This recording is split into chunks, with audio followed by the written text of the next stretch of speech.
Why is Elon Musk upset with President Joe Biden? Biden recently made statements about American electric vehicles, and Musk wasn't happy about it. Let's explore what Biden said, why Musk reacted so strongly, and what this means for the future of electric cars in America. Elon Musk recently expressed his disapproval of Biden's decision to impose a tariff on Chinese-made EVs. Musk made the statement during a question-and-answer session at the Viva Tech conference, clarifying that neither he nor Tesla had requested these tariffs. In fact, Musk admitted that he was taken aback when the tariffs were announced. The Biden administration's decision to impose a 100% tariff on Chinese-made EV imports was aimed at preventing an influx of cheap Chinese EVs into the US market. The White House believes that China's subsidies are enabling companies to overproduce affordable clean energy products, such as solar panels and EVs, which exceed domestic demand.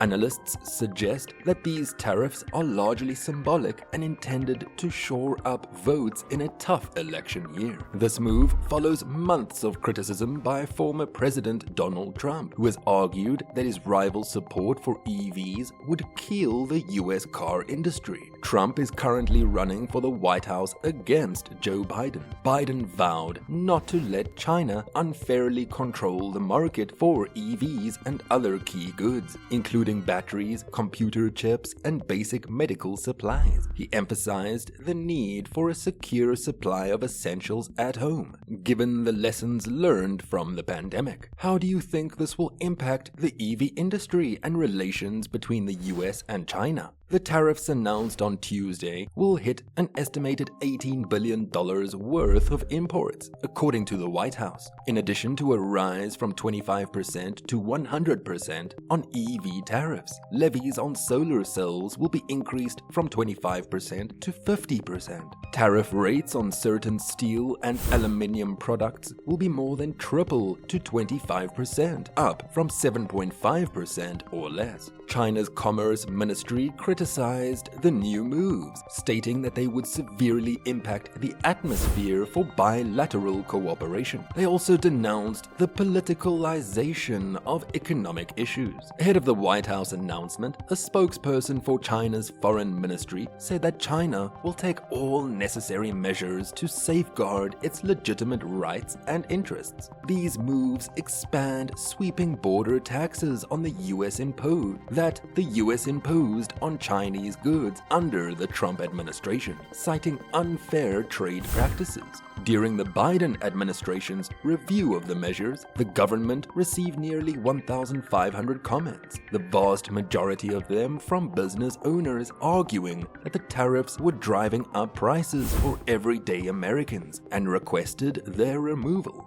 Biden's decision to leave the tariffs in place and expand them into new areas, even as persistent US inflation has weighed on his approval rating, reflects the dramatic shift in trade views for both political parties in the US. This shift comes after years of championing the benefits of global commerce. Would you be willing to pay more for a car if it meant American jobs were protected? Wendy Cutler, a former trade official for the US who is now vice president of the Asia Society Policy Institute, believes that Americans are willing to accept higher-priced cars to help protect US companies and jobs. She drew attention to the fact that the US has already faced similar situations in the past with solar panels, steel, and aluminium. Cutler emphasized the need for the US to take proactive measures when it comes to cars and other products to avoid repeating past mistakes. White House officials denied that domestic politics had influenced this decision. They said Beijing had shown no sign of moving away from practices that harm the US, including rules that force Western companies to share information with the aim of stealing it, and subsidies that have put firms in a position to pump out products well beyond expected demand.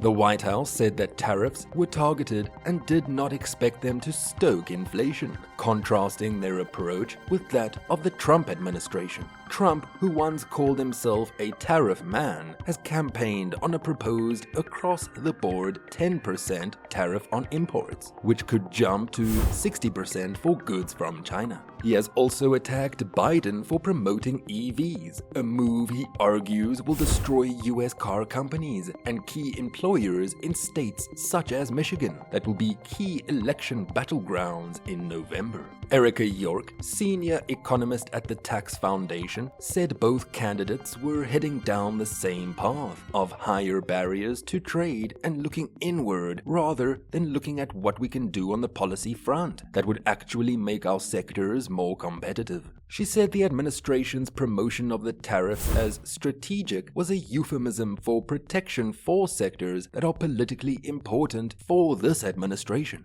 It comes down to a political economy calculus rather than what makes the most economic sense or what's most affordable for US consumers. The US already imposes steep tariffs on EVs made in China, which has made sales of such cars negligible. However, Washington has been watching warily as sales by Chinese companies in Europe and other countries increase. White House officials said ensuring that no single country dominates green tech was critical to making the transition successful and sustainable in the long run. While moves targeting EVs are likely to have minimal practical effect, Natasha Eptahaj of Artemis Investment Management said the business world was waiting to see if Europe will take similar steps. The real surprise might be what happens next in Europe, given the relatively low volume of Chinese EV imports to the US. The US and China have been embroiled in a trade war since 2018, when former President Trump imposed tariffs on approximately 2/3 of Chinese goods, valued at around $360 billion